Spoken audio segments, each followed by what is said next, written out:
Not too bright, folks. Not too fucking bright. But if you talk to one of them about this, if you isolate one of them, you sit them down rationally, you talk to them about the low IQs and the dumb behavior and the bad decisions, right away they start talking about education. That's the big answer to everything. Education. They say we need more money for education. We need more books, more teachers, more classrooms, more schools. We need more testing for the kids. And you say to them, well, you know, we've tried all of that and the kids still can't pass the test. They say, oh, don't you worry about that. We're going to lower the passing grades. And that's what they do in a lot of these schools now. They lower the passing grades so more kids can pass. More kids pass, the school looks good, everybody's happy, the IQ of the country slips another 2 or 3 points, and pretty soon all you'll need to get into college is a fucking pencil. Got a pencil? Get the fuck in there, it's physics. Then everyone wonders why 17 other countries graduate more scientists than we do. Education! Politicians know that word, they use it on you. Politicians have traditionally hidden behind 3 things: the flag, the Bible, and children. No child left behind. No child left behind. Oh, really? Well, it wasn't long ago you were talking about giving kids a head start. Head start, left behind? Someone's losing fucking ground here. But there's a reason. There's a reason. There's a reason for this. There's a reason education sucks, and it's the same reason that it will never, ever, ever be fixed. It's never going to get any better. Don't look for it. Be happy with what you got. Because the owners of this country don't want that. I'm talking about the real owners now. The real owners, the big wealthy business interests that control things and make all the important decisions.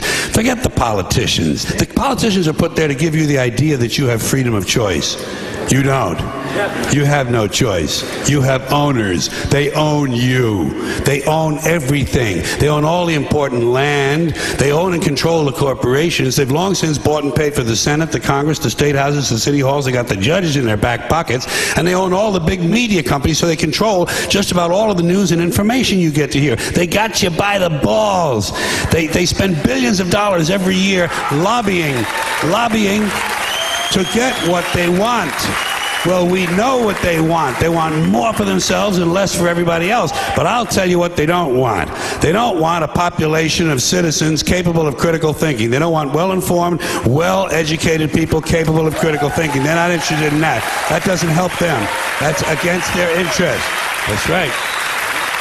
They don't want people who are smart enough to sit around the kitchen table and figure out how badly they're getting fucked by a system that threw them overboard 30 fucking years ago.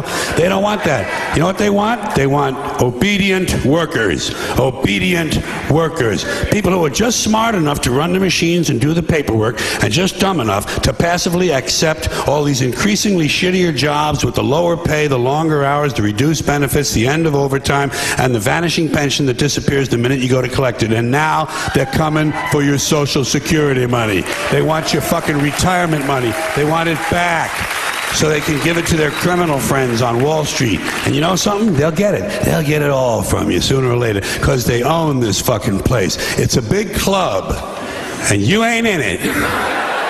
You and I are not in the big club. And by the way, it's the same big club they use to beat you over the head with all day long when they tell you what to believe. All day long, beating you over the head in their media, telling you what to believe, what to think, and what to buy. The table is tilted, folks. The game is rigged. And nobody seems to notice. Nobody seems to care. Good, honest, hard-working people, white collar, blue collar, doesn't matter what color shirt you have on. Good, honest, hard-working people continue. These are people of modest means. Continue to elect these rich cocksuckers who don't give a fuck about them. They don't give a fuck about you. They don't give a fuck about you. They don't care about you at all. At all. At all. Yeah. You know? And nobody seems to notice. Nobody seems to care. That's what the owners count on. The fact that Americans will probably remain willfully ignorant of the big red, white, and blue dick that's being jammed up their assholes every day. Because the owners of this country know the truth. It's called the American dream, because you have to be asleep to believe it.